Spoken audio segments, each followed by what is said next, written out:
Welcome and everybody to the Tony Cutillo Show right here live. It's Tuesday night, not Monday night, but sometimes we have to make pivots because that's what we do because life is lifing, right? Life is life. And don't forget to like and subscribe, hit that notification bell if you so choose so you can get in with those 400 to 500 subscribers. We're trying to push to 1,000 right now, trying to get to 1,000 and pretty proud of that in 2.5 months. I'm very happy for all 434 subscribers because we have a fantastic conversation on a daily basis. As always, you catch us on X, you can catch us on Facebook, Instagram, TikTok, wherever you follow content. Go check out the Tony Cutillo Show. And if you are a huge U Sports fan, go check out the Fighting for Overtime podcast, gearing up for season 2, produced by, as always, Rise and React Media, just like we are produced right here by Rise and React Media, where we talk all things U Sports, anxiety, and achievements. But we are only a week or so away from the real start of Major League Baseball. Major League Baseball, Phillies baseball, right? Obviously, we're going to talk a little Phillies. We're going to talk about, how they're being slept on, in my opinion. You see the title, Don't Sleep on the Phillies to Win the World Series. Shout out to Steve Phillips today on Sirius Satellite Radio, who picked the Phillies to win the World Series. Let me just tell you something about these Phillies, man. Everybody is sleeping on this team right now because of the way the last few years ended up. Okay. And listen, you look it back at when they hit the hot team, the best team in baseball, which was the Houston Astros. They didn't belong in that series and they got there, right? Remember that. That was not planned out. Okay. So they got beat by the better team. The Arizona year in 2023 is when they should have won. Okay. When they lost game 6 and 7, that's the one that hurts. That's the one that's going to sting for a very long time. Last year, unfortunately, they hit the hot team in the New York Mets. But listen, here's what we have to look at going forward to this year. Now, I think personally they're going to win 93 to 94 games. They might even push 95, in my opinion. And, one thing's for certain, pitching wins championships. Simple. Starting pitcher was great last year. The bullpen was, it wasn't as good. I think the bullpen gets a tremendous upgrade this year. I think the starting pitching, and I want to talk about that right now. If you want to get involved, drop a comment, whether you're on Facebook, whether you're on YouTube, whether you're on X, wherever you're at. How you feeling about the Phillies this year? Am I crazy to say that I feel like they could still win the World Series? Because I really do. I look at this lineup, I look at this pitching, I look at this bullpen, and I'm smiles, man. I am smiles all over. I am smiles all over. My man Foods checking in. What's up, Foods? 9 days till opener. Absolutely. How you feeling, Foods? What are you feeling about the Philadelphia Phillies? How you feeling about this team, man? Like, talk to me because, I look at a lot of things going into this year. A lot of people are talking about age. A lot of people are talking about we're on the decline. A lot of people are talking about, I heard on the radio talk about this all hinders on Trey Turner, which I think is absurd. Okay, I do. I think that's absurd to say that this has to go around Trey Turner. I'm going to tell you something right now, man. The Phillies are going to win by dominant pitching, and they're also going to win by clutch hitting, in my opinion. And I know everybody's going to say, oh, they got caught. Listen, before we even talk about that, we have the most clutch pitcher, or I should say the most clutch hitter in playoff history, in my opinion, in Bryce Harper. Okay, this town has ever seen. Okay, we've been to these playoffs. We've seen it. This dude is hitting like 438 in the postseason. Ridiculous. Okay, absolutely ridiculous. But for my money, every year you have to have that one defining guy. And everybody's talking about it's got to be Trey. It's got to be this guy. It's got to be that guy. For me, personally, Kyle Schwarber is going to have.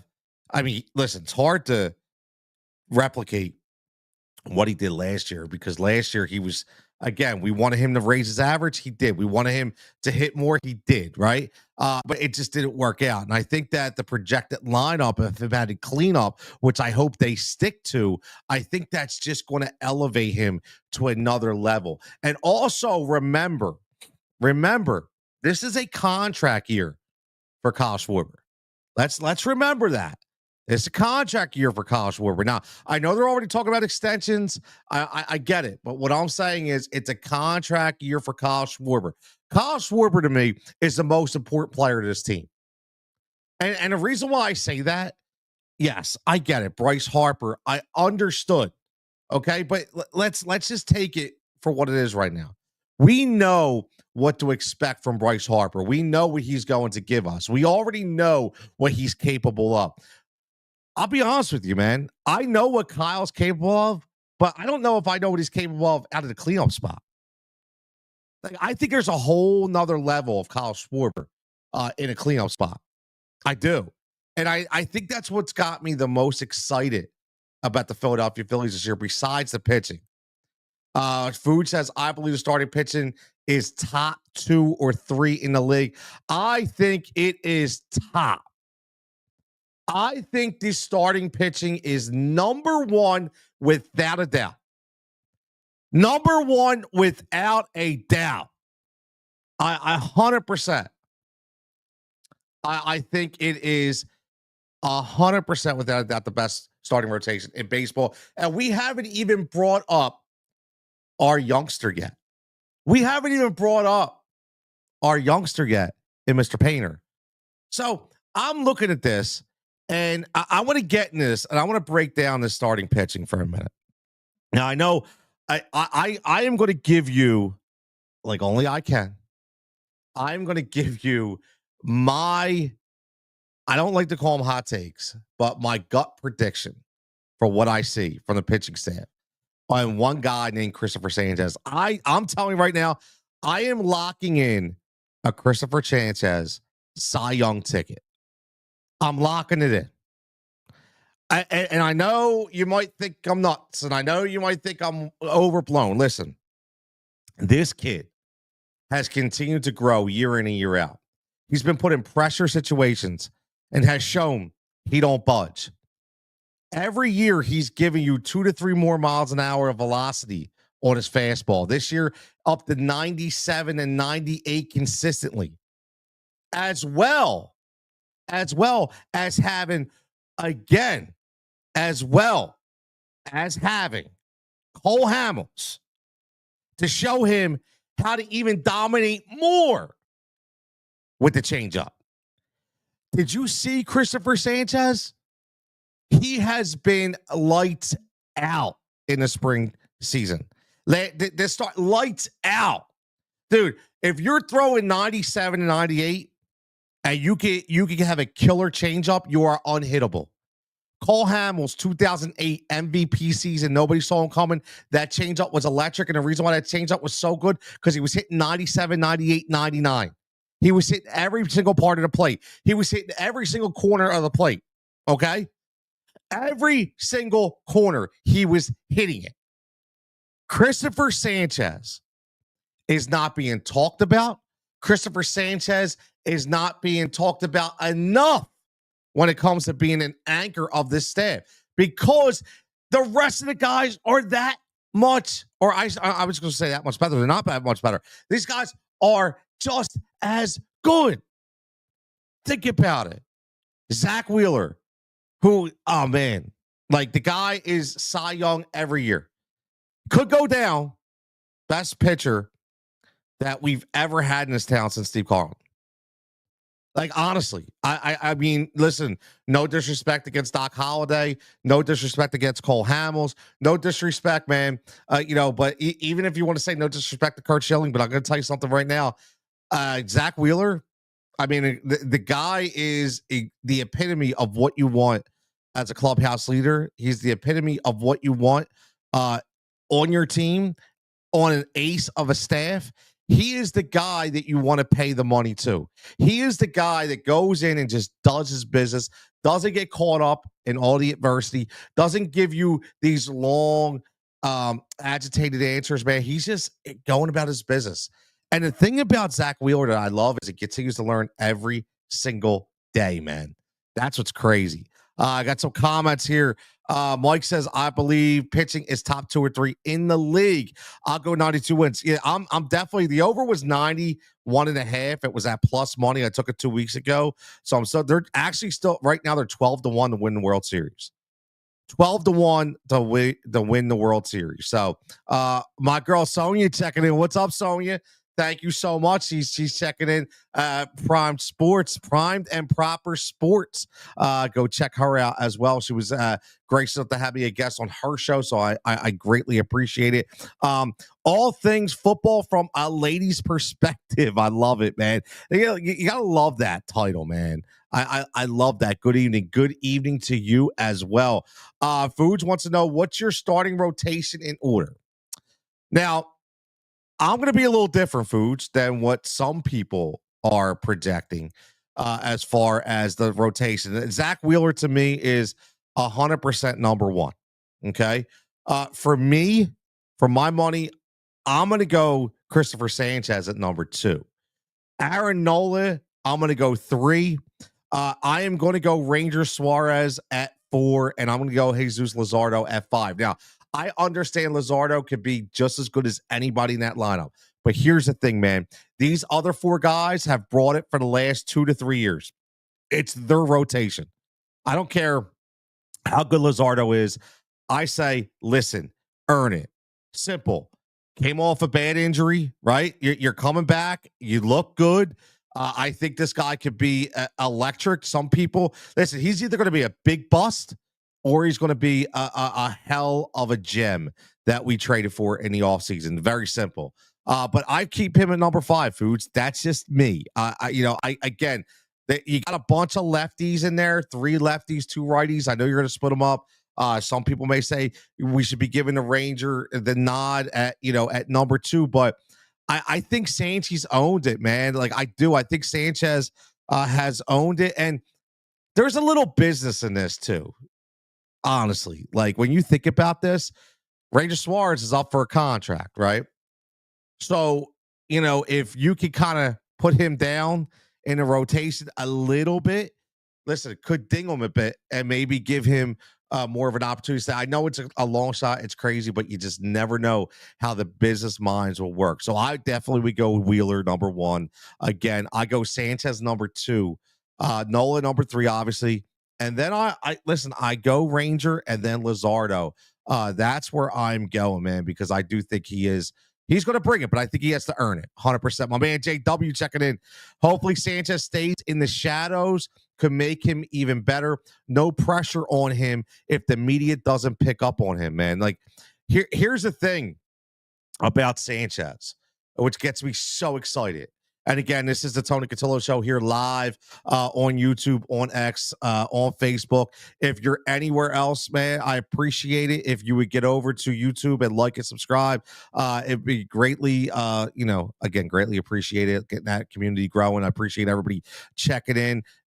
Everybody, whether you're on X or Facebook, doesn't matter. Just in your spare time, get over to that YouTube page and check it out, man. We got some more things coming and cooking down the line, trying to bring this. I'll be honest with you. I'm trying to find a scenario to where I want to do a show every night, but I don't want to do video, man. Like for real. Like I just want to stream, just like a radio station. Like because listen, let's be honest, man. Video is a lot of work. It took me an hour to set this show up. It's going to take me an hour of post production. Not that I mind it because I love it, but it'd be nice to just hop on a mic and just talk, man. But I've tried it before on YouTube. We kind of just had an image when people didn't really realize what was going on. So I'm looking into that. We're trying to figure that out. So if I can figure that out, we'll be going live. I'll give you something to listen to every night. I promise you that. Because I like to bring the heat as much as I can. But J-Dub, yeah, listen, Sanchez, as long I don't think anybody will get to him, man. He has shown me he's been rock solid. It's like Ranger, man. Ranger's rock solid. I think Sanchez rock solid too.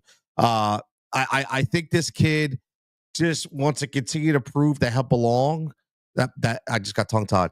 I think he wants to continue to prove that he belongs. It's very simple. We know he belongs. It's a very prideful kid. And, he really likes being in these situations. He really likes this team. These players really like him. They gravitate towards this guy, man. And when you can considerably move up your fastball, he started at 92, 93 his first year, went up to about, 94, 95, and now he's clocking 97, 98. That's tremendous.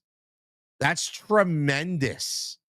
And he's got a filthy changeup that's just been enhanced by the future, in my opinion, Hall of Famer Cole Hamill. So I love everything about this kid. I am putting a Cy Young Ticket Award bet in DraftKings for him tonight. I do think that he has every ability to win the Cy Young Award this year. I'm telling you, I think he's going to be that good. I do. I think he's going to be that good. Food says, I believe Jesus Luzardo is going to bring it. Javon says Luzardo as a fifth starter is a great luxury to have. And then when Painter comes up, could be the best rotation of baseball. Exactly. I mean, listen, people forget how filthy Jesus Luzardo was. And you can't get caught up in the wins. He played for two terrible teams in Oakland and Miami. Okay. You can't get caught up in the wins because you have zero run support. Very, very simple. What you have to do is you have to look at the ERA numbers. Okay. You have to look at the strikeout numbers, specifically 2022 and 2023 with Miami. The guy was filthy, man. The guy was filthy. If you watch him, the movement on his pitches, the speed of his pitches, just listen, 3.32, 3.58, respectively, both years, 120, 208 strikeouts. Listen, 2023 is where you saw it, man. 20 games, he had 208 strikeouts. Okay. Again, 32 games started. He was 10-10, 32 games started in 178 innings pitched. Okay, he had 208 strikeouts, held opponents at batting at 239. Now, even in his last year, where his ERA was 5, when he got hurt, opponents were still only batting 246. 2022, they were batting 198. Again, this dude is filthy. Okay, he is filthy when he is right. He is filthy when he is right. Now, I'm going to show you, man. I'm going to show you this guy because, let's watch a little Jesus Luzardo. Okay, let's watch a little Jesus Luzardo, and you tell me what you guys think. Let me share this screen a little bit, and I want to show you, man, because again, this guy is that good, man. This guy is that good.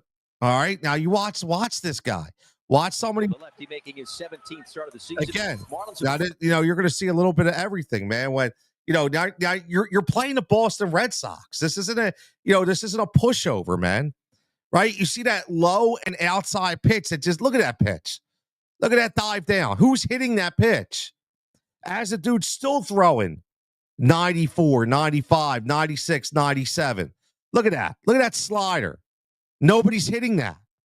On the left-hand side, this dude is filthy. Filthy. Look at that.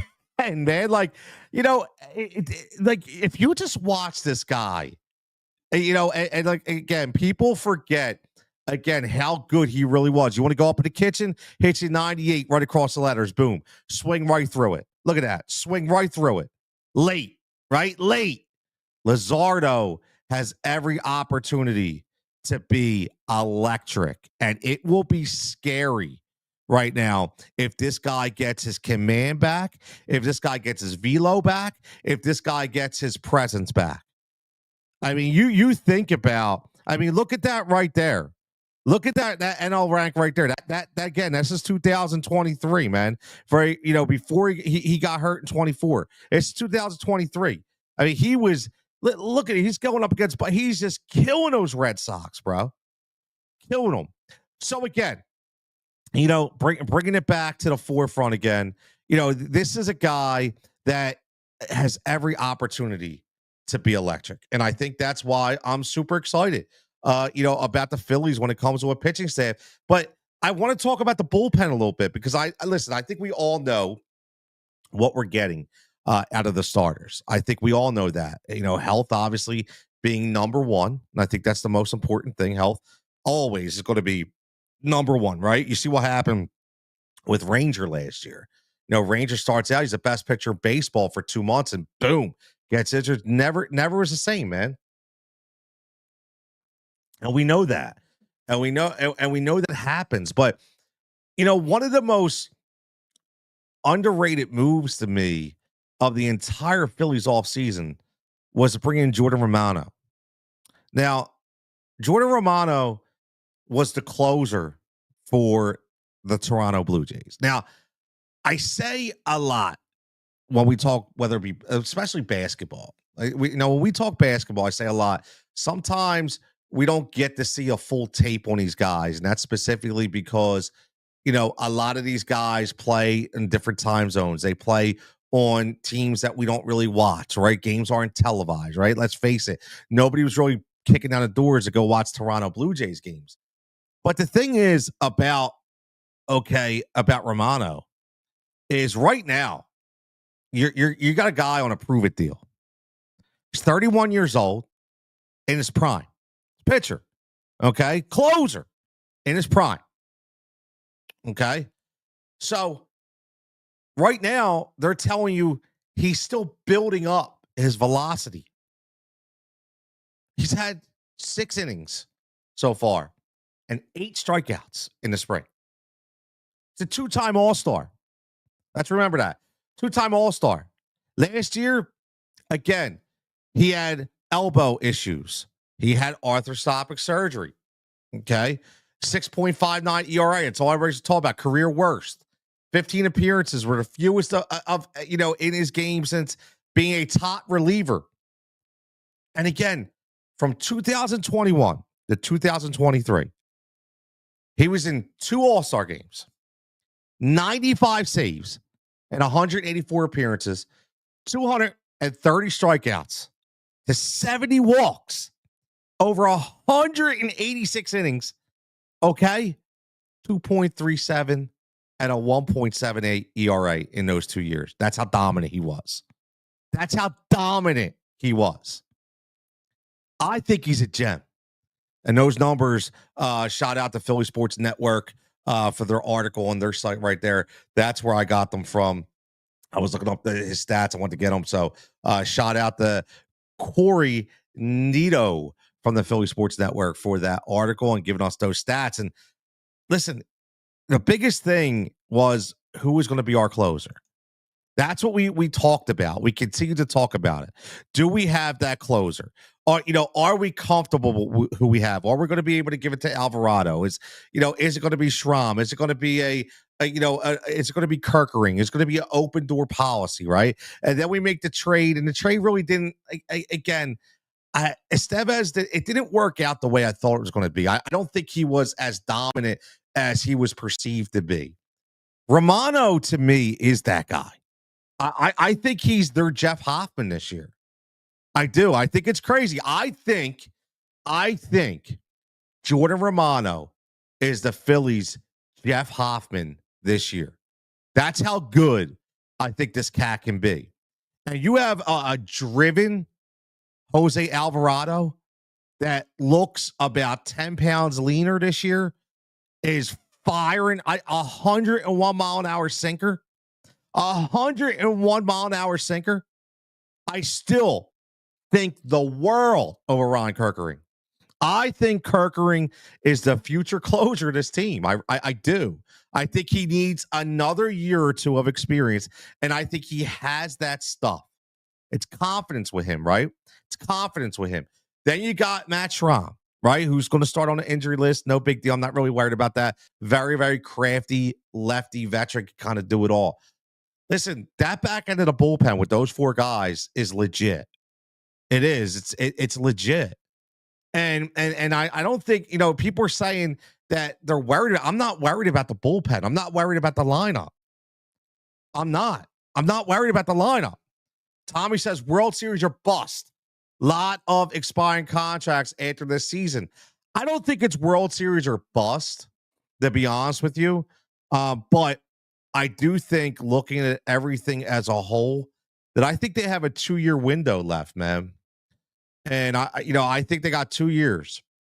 And I think this is the year, if they do change the lineup around as predicted, right? If they do that and they make some moves, if Max Kepler turns out to be the guy I think he can be, and that some people think he can be, again, you know, you hear about these guys through news articles and highlights.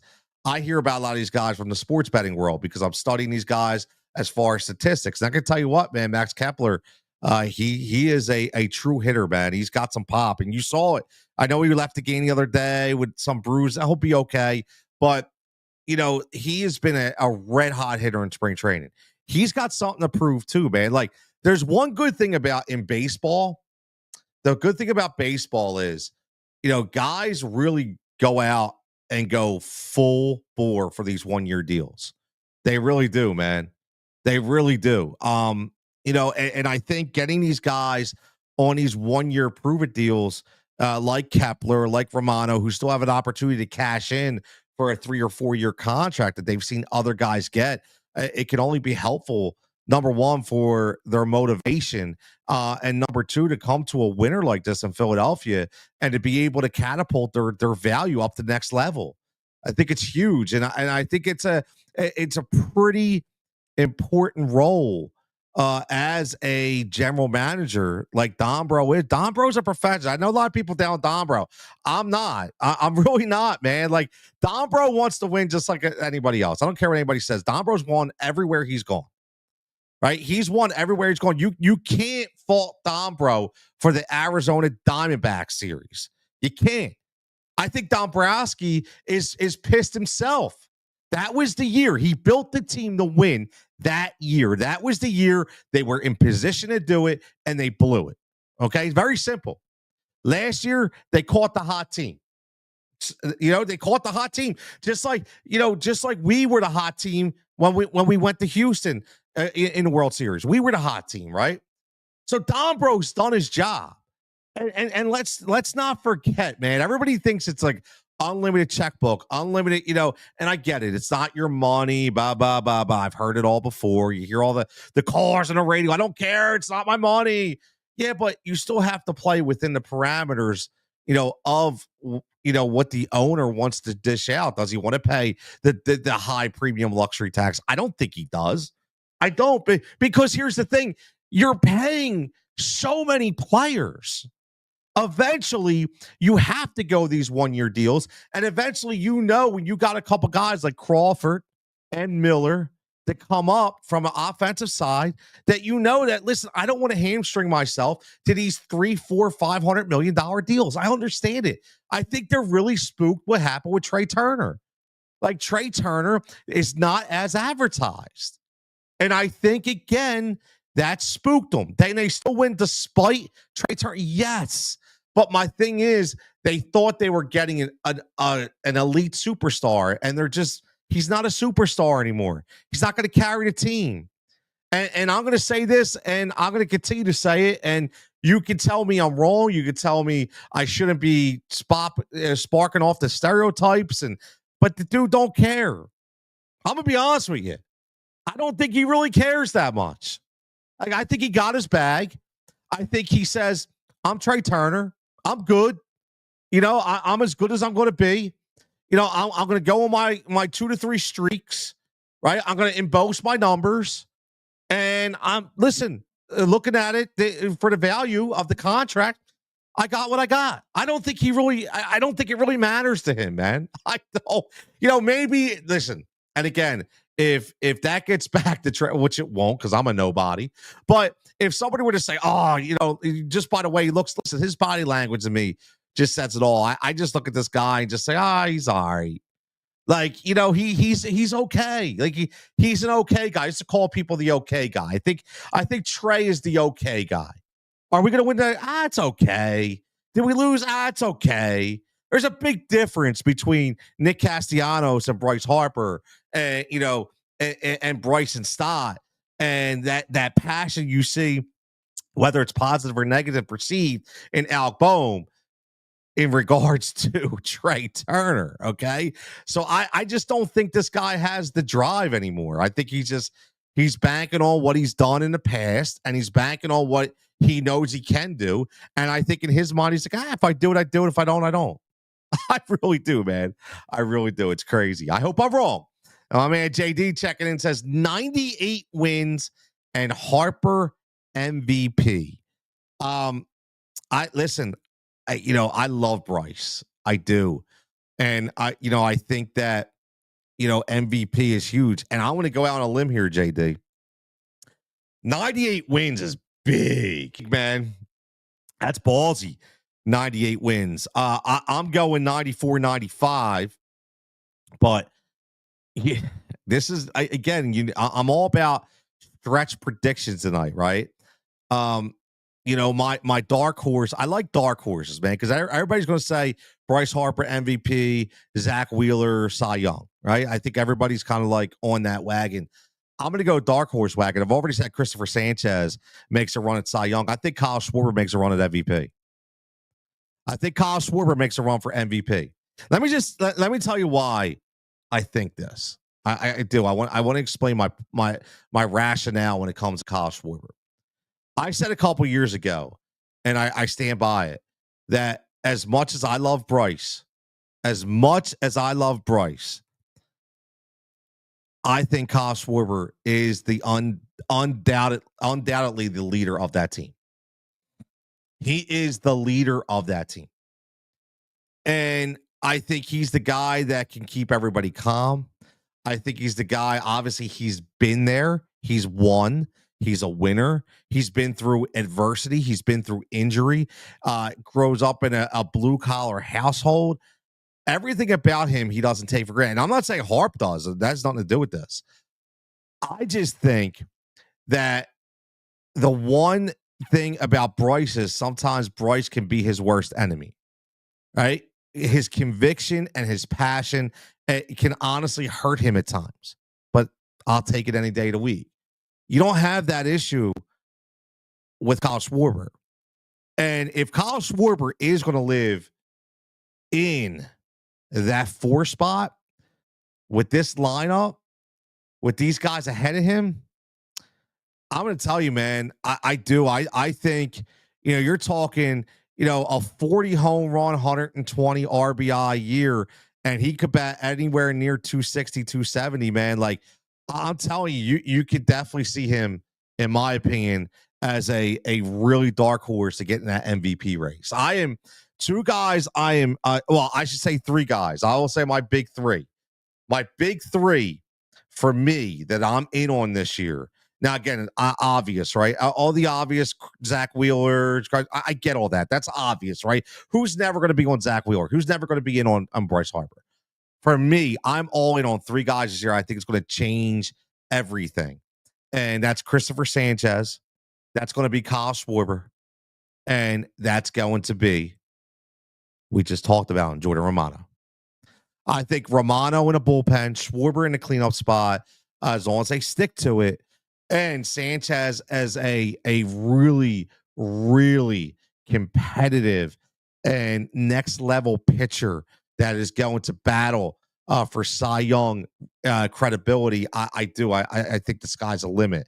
Now, Tommy says sky's the limit for this rotation and bullpen. We got to be disciplined at the plate. Big year ahead for Stott. Yeah, listen, the young boys, the day camp, right? Or the daycare, whatever the hell they call them, right?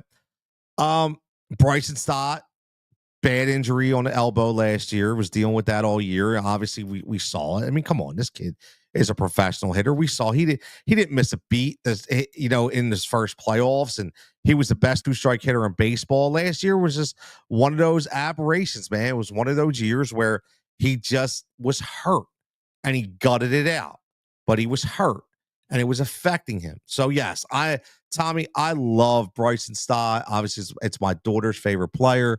But I love the way that he can fight off pitches.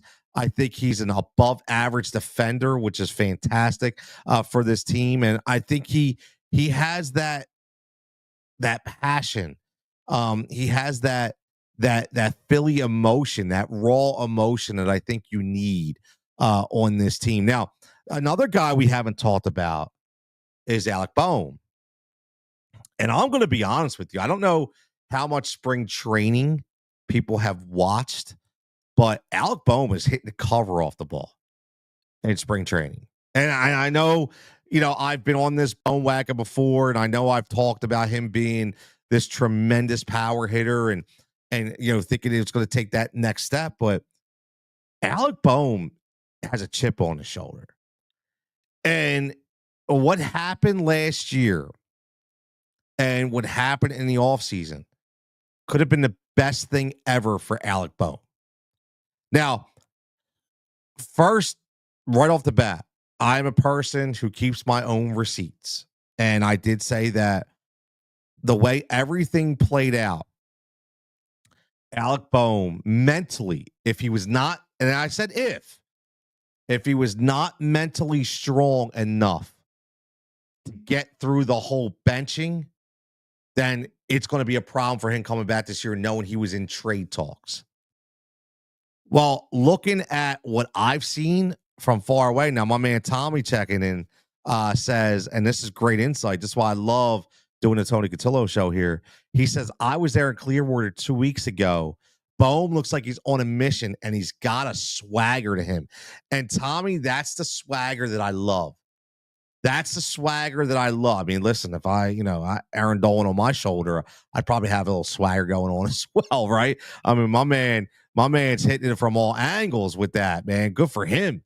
But here's what I will say with his size and his power is, you look at Casty and you look at such a free swinger he is, but the amount of power that he can generate on that one swing. And Alec Boehm even has a bigger stretch, a bigger reach. And he's younger and has more potential. And, this whole adversity that built up through last year, remember he had the hand bone injury, right? That, again, is something that you don't get operated on. It's going to heal on its own. But he did have a problem gripping the bat. I mean, he was horrendous down the stretch. Horrendous, right? I think it was like 1 for 40 or something. Just nuts. And a lot of that, anger and immaturity, a lot of it, though, can be tossed up to conviction and pride. I've coached for many years, man. And, knowing that, sometimes your players that are really bought in, sometimes, they go through an adverse situation and it's tough for them, man. It's tough for them. So, yeah, I love Alec Boehm this year. Just knowing that, okay, it was like, let's wait, see how he comes back. Like Tommy says, man, he looks like he's on a mission. He's got that swagger back. He's got that Vince McMahon strut back, man. Like, you know what? I'm gonna show you. I'm gonna show. And you know what? He may never. Here's the best part about this, right? Here's the best part about this whole situation.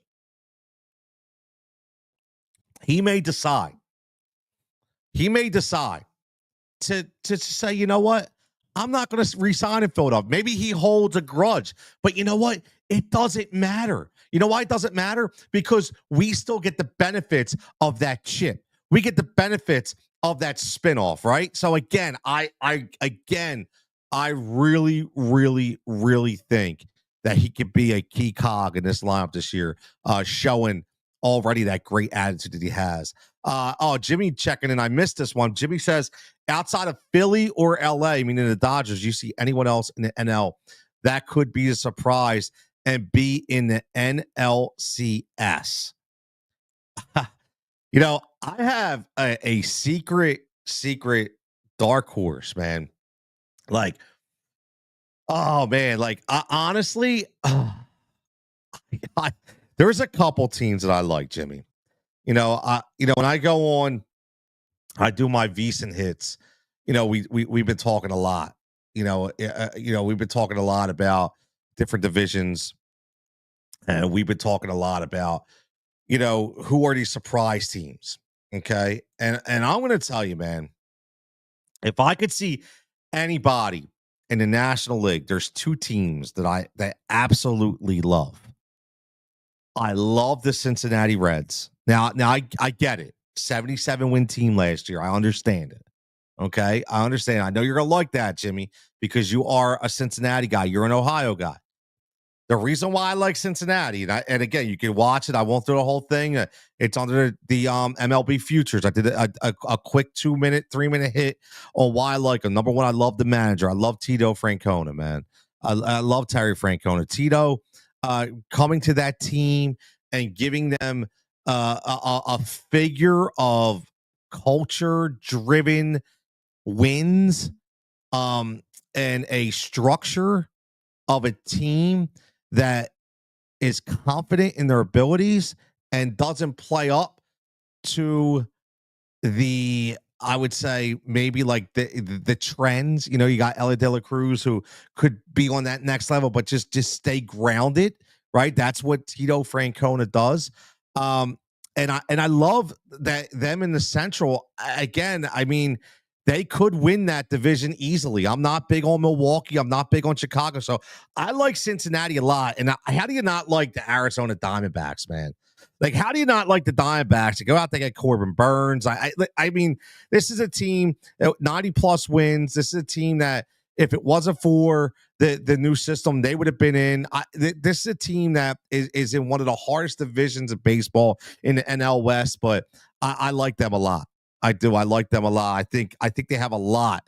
A lot. Yes, if the pitching holds up, I'd say my Reds.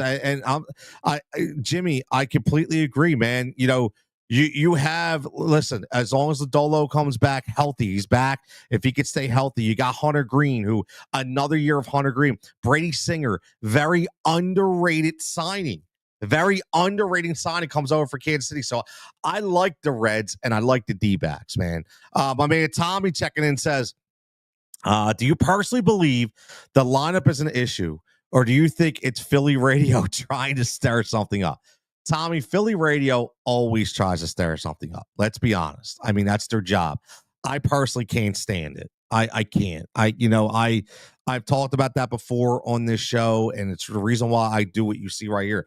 Nobody reaches out to Jigsaw. Nobody wants Tony on Philly radio because I'm not a yes guy, right? And I'm not there to drum up a bunch of shit and hope that it sticks. Like, everything that happened today, I'll give you a perfect example, and I will answer your question legitimately. But I turn on the radio today, and again, I'll turn it on because I like to get a kick out of it. I listen to a few people on the radio, and that's about it.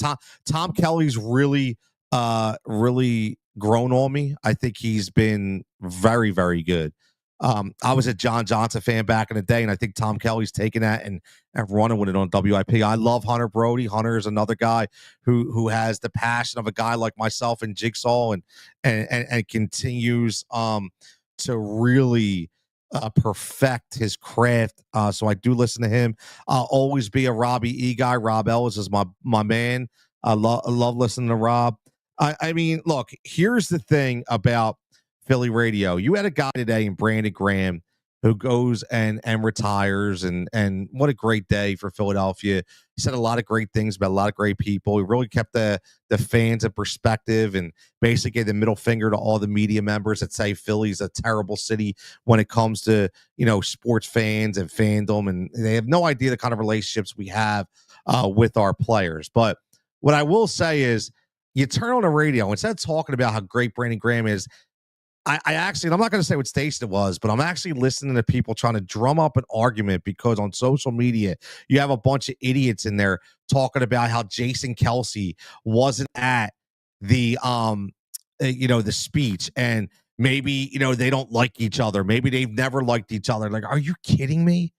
That's what we're talking about. And you mean to tell me you're really like, and again, I understand. I understand that you saw it on social media, but does that mean that you have to make it a show topic? Does that mean you really have to? No, you don't. But you do it because you want people to call in. You want clicks. So I can't listen to that garbage, man. I can't listen when they talk real stuff, sure, but those garbage topics, I just can't do it. I just can't do it. I really can't do it. And and I'll continue to always be a Mikey Miss guy. I listen to Mikey Miss. I think him and Bill Colarulo are fantastic. I think Andrew DeCecco is really growing into his own, man. He's going to be, again, he's going to be a master gem when it comes to breaking down games, which is great, man. He's really good to listen to. But no, Tommy, I think this lineup is fine, man. I will tell you though that I do think Edmundo Sosa could be the secret to this lineup because if Sosa proves that he can play a serviceable center field, listen, that's going to make it easier on them when it comes to making decisions based on, again, guys like, and Brandon Marsh and Mr. Rojas, because now you can have Christian Arroyo, who's really played well in the spring and can play multiple positions as a bench spot. If you could have Sosa as, playing a serviceable center field. And again, you like his bat and lineup. So I think the lineup, they make way too much out of this lineup. For me, this is the way I would look at the lineup, Tommy. And this, I think, is the lineup that again is going to bang. Okay, most bang for your buck here. Trey Turner leading off. Bryce Harper batting second. Alec Bohm batting third. Kyle Schwarber fourth. Now, I look at that as Turner is obviously he's not the star anymore. This goes back to what we were saying earlier. Trey Turner not the star anymore. Trey Turner is the guy that gets on base, that manufactures runs, that steals bases, wild pitches, extends plays from first to third. So, you want him on base. And yeah, Bryce Harper has every ability to bring him in, right? The same way he did at third and two, right? Same thing. When he was third and Turner was second. Same thing. Then you have Alec Bohm, the right-handed power bat, switching it up. Okay, so you go right, left, right, left. Okay, and then again, you're going to go right, left because you go Schwarber to clean up with the lefty, Casty with the right-handed F5, which I think he's very comfortable at. Okay, and then Max Kepler, you go lefty, and then you stick to the left, right, and why not? You go Real Muto, then Stott, and then 9 is going to be who's starting in center field. Very, very simple. Not who's starting in center field. That's who 9 is going to be. It's going to be Brandon Marsh, which most likely it probably will be in the beginning. I think Sosa will get some reps in there. So I do think, that lineup right there for me, I don't see anything wrong with it, man. I don't. Yep, exactly. Sosa could be a starter on any other ball club. He really could, man. Like, that's the thing. Everybody says, too much do we look at players and we look at them on our club and say, there's no way he could be a starter. How can he be a starter? Look at the players that we have. I understand that. But like Tommy's saying, look at him from another club, at another perspective. If you put him on another club, right, that doesn't have all these high-priced stars, he's very, very easily a starter. And I would say 65 to 70% of the league, he's a starter. And I think that's important to talk about. That you have a gem there. Listen, I like Christian Arroyo, man. I think he's a gritty player. And listen, they'll make some moves, right? There'll be some guys that kind of fall off. That they have some assets that they can do at the trade deadline. Maybe this is a trade deadline year. I don't know, but I'm not concerned about this lineup. Listen, we should not be sitting. I'm going to say this again, and I said it last year. I said it the year before. I'm going to continue to say it. Okay, look at this lineup. Trey Turner, Bryce Harper, Kyle Schwarber, Nick Castellanos, JT Realmuto. 5 guys. I don't care if you want to talk about Realmuto, maybe decline. Don't matter. 5 guys. More than 50% of your lineup, 60%, we'll say, of your lineup is $100 million players. Why the F are we worried about our lineup? If we're worried about our lineup, that means we're not going to win. Meaning, if we're worried about, Bryson Stott's got a hit. Okay. Yeah. But does that mean, is he going to be the reason we don't win the World Series? Alec Bohm has got to hit 30 home runs. It'd be nice, but is that going to be the reason why we don't win the World Series? Brandon Marsh. No. This team is going to roll with Trey, Bryce, Kyle, Nick, and JT. That's what this team's going to win with, those guys. Everything else you get, Max Kepler is a premium. Bryson Stott, another year of growth is a premium. Alec Bohm, another year of growth, a premium, right? You know, Brandon Marsh, Edmundo Sosa, whatever you get out of that, it's a premium. The other wins are coming from that rotation that goes 5 to 6 deep. So you have to look at this and you have to say to yourself, if we're gonna go into this season, honestly, I continue to say it. So this is why I think that, again, in my opinion, okay, it's not calling anybody out. Not my opinion. It's just my opinion.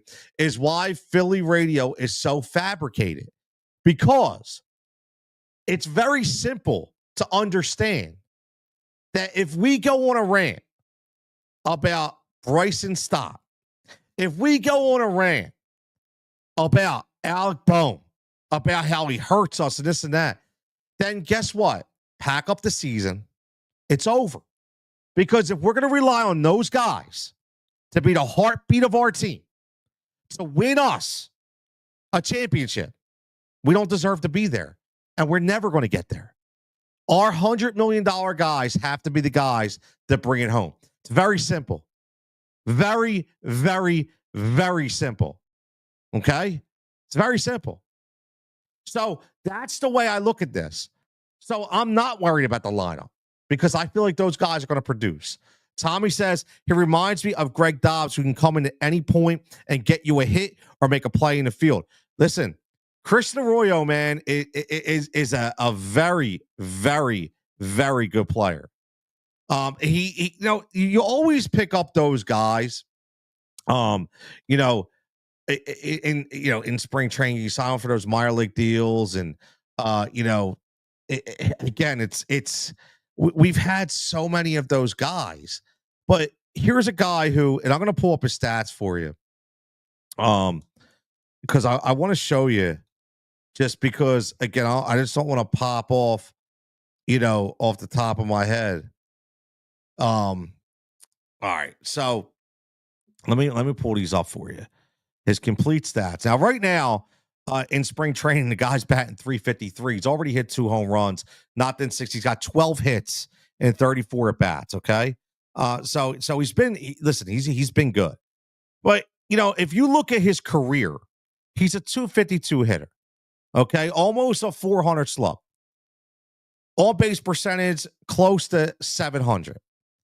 But the one thing I like about Arroyo is he can play multiple positions, and he actually doesn't strike out a ton.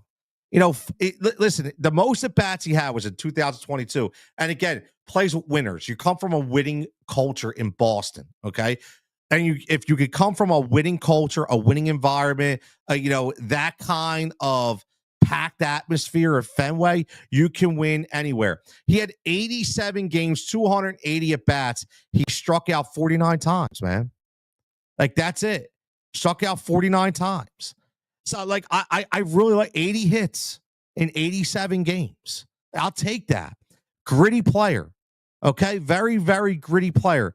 You know, he's not going to give you a bunch of pop, right? I mean, he might hit, I don't know, 8, 10 home runs if he plays 100 games. But you're not expecting him to play 100 games. Maybe he spot start maybe about like 50, right? Just like 50 games. He's he's that guy that can come in and, you know, he can play first base. I'm pretty sure he could play third base as well. If I'm not mistaken. You know, he's a guy that, again, he could play several different positions. You know, really, really good utility guy. Plays second base as well. So I think he can play third, but maybe at this time, I mean, he's still under 30. He's 29, right? He's 29. I think he's a really good find, man. You find those guys, man. You find those guys. My man Japan checking in says Tony keeps it real. He's too real for Philly. They don't want me, man. I'd be shocked. They don't want me. They don't want me at all. Tommy says Trey. Listen, Tommy, it's so funny. Let me just tell you something, Tommy. Me and you are on such the same page.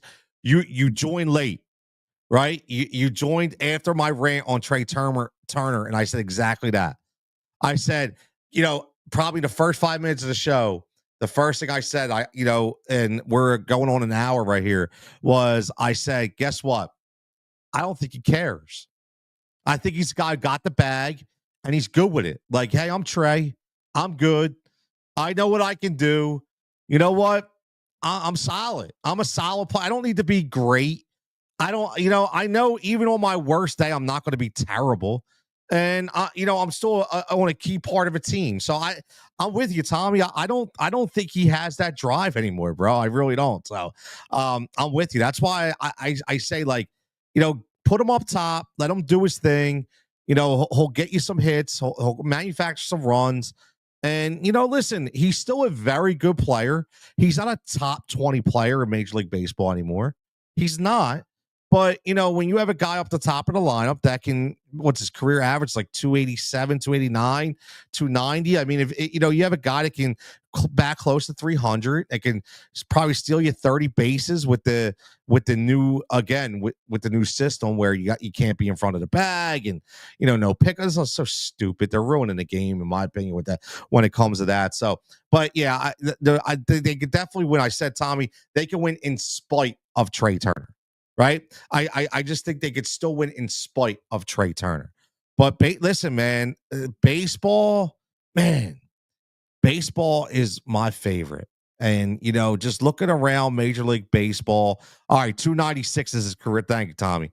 I knew it was between 287 and 290 something. So he's actually higher than I thought, man. He's close to 300. So I mean, and I think some of his numbers are a little elevated because he goes on these real hot streaks at a current time.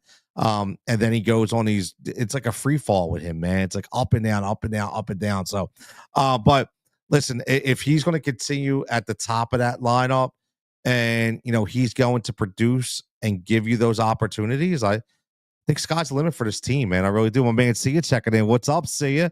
How's my man see you doing, man? It's been a long time, brother. Glad to see you doing well as always. One of the best voices in the game right there. My man, Mr. C Najad. Um, Listen, man, the Phillies, like I said, 94, 95 wins. I'm in. My man Carlos checking in. He says, Tony, salute. I hope that series versus the Mets last playoff doesn't continue at the start of the season where everybody's trying to hit a home run instead of just taking the best pitch available. Approach, approach, approach, right, Carlos? I mean, that's the biggest thing. That's what we heard about, right? Approach, approach, approach. I'll tell you, it's going to be interesting, because there's been some very interesting comments that came out, with Brian Long. And I thought it was very interesting when at one time he was saying that he knows what they have to do, and in one token he's saying, but really can't change. They are who they are. So it's going to be interesting, and I think that's why maybe, and I'll end on this topic. And tell me if you're checking in right now. This is the Tony Cutillo Show live on YouTube, on X, on Facebook. Go make sure you like and subscribe. Oh man, listen, Tommy, Tommy, you are beating me to the punch, brother. My God, I'm gonna have to have Tommy on as a guest, man, because he has beat me to the punch here. Because I was just gonna say, and I'm gonna say what I want to say first. I'm gonna read Tommy's comment just so you know it came in literally as I was about to give you my take on Rob Thompson.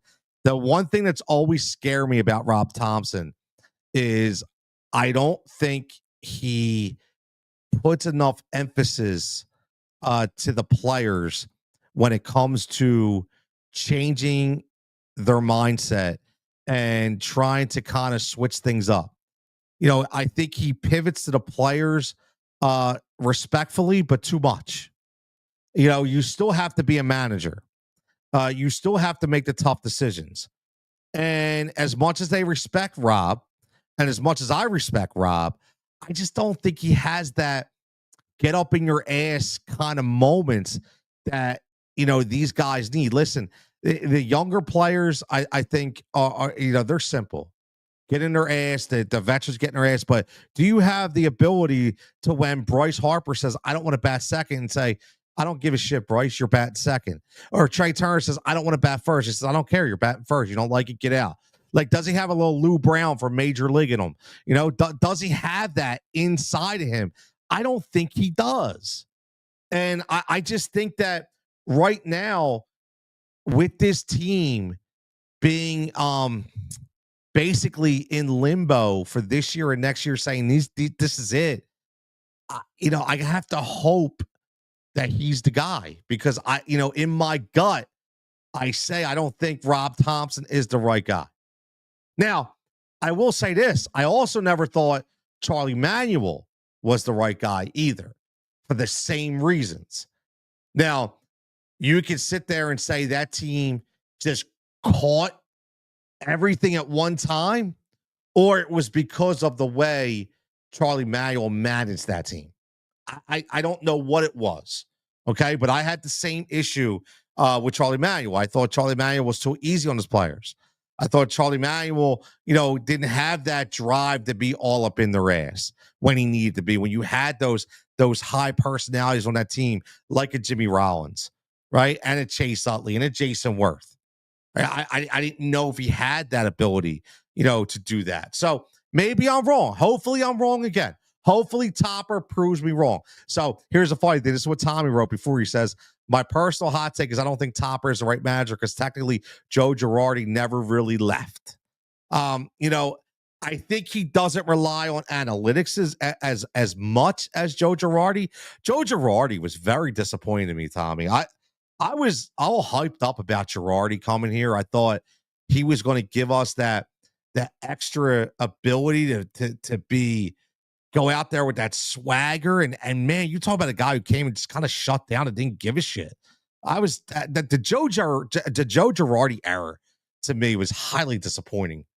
Highly disappointing, man. It was crazy. Tommy says the 07 to 12 team was a small ball team that had great leaders who knew what it took to win. 2011 still hurts with that. Oh my God. The 2011, Tommy, 2009 still kills me. I say it all the time, man. Like, one of my favorite players ever is Pedro Martinez, and for Pedro to go revitalize his career in Philadelphia, go in with the "Who's Your Daddy" chance into a Game 4 environment, or Game 5, whatever game it was, in the Bronx, in New York, and pitch the way he did was unbelievable. I have nightmares of Johnny Damon and Hideki Matsui and Jorge Posada. Like, that we should have never lost that series in 09. We should have been back-to-back champions. That one hurts me probably the most. My man Carlos says, I do like our starting pitching lineup, but we need that rotation to show up. We gave up too many games after the 6th inning after the All-Star break. Now, would you keep Schwarber at leadoff or Turner? No. Listen, Carlos, number one, I love the rotation. Number two, for you checking in, I am a huge proponent of the bullpen this year. I think that people are sleeping on Jordan Romano. I think Jordan Romano is a secret stud in the bullpen. I really do. I watched some of his all-star ability in Toronto between 2001 2023. Go back, look at some of the film, look at the numbers. This dude can pitch the lights out.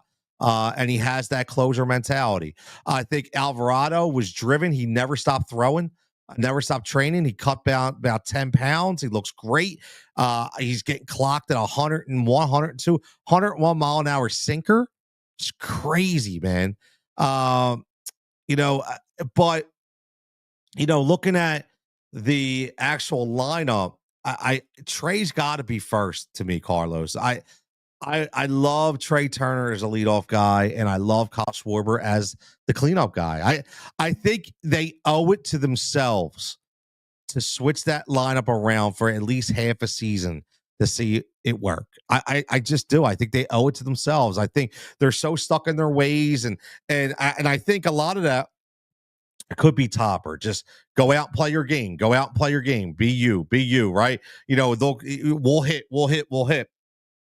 Well, eventually, when the cold streak comes and you don't hit, it's a problem. And when you don't flip things around, it's too late. So I think they owe it to themselves to flip that around. Tommy says, when did you know the season was in trouble last year? You know, uh, I think trying to think of what series it was. The 2 game series. What was the series where we got smoked? Oh, I forget what series it was. After the All Star break, or right before or after the All Star break. I forget who it was. Might have been the Mets. Might have been the Mets. I think the Mets might have been again. They just they spanked us. They completely spanked us. And right there, I thought this season in trouble. And the reason why I said it was in trouble because I was saying the entire second half of the year, whether I was watching it with my family or watching it with my boys, yeah, it's the A's. That's right. It wasn't the Mets. It was the A's. Yes. When Oakland scored like 13, 14 runs, again they made like Lorenzo Butler look like an absolute stud. I mean, these dudes were on another level, man.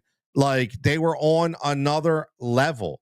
And what happened for me is it was that drive, man. It was that drive.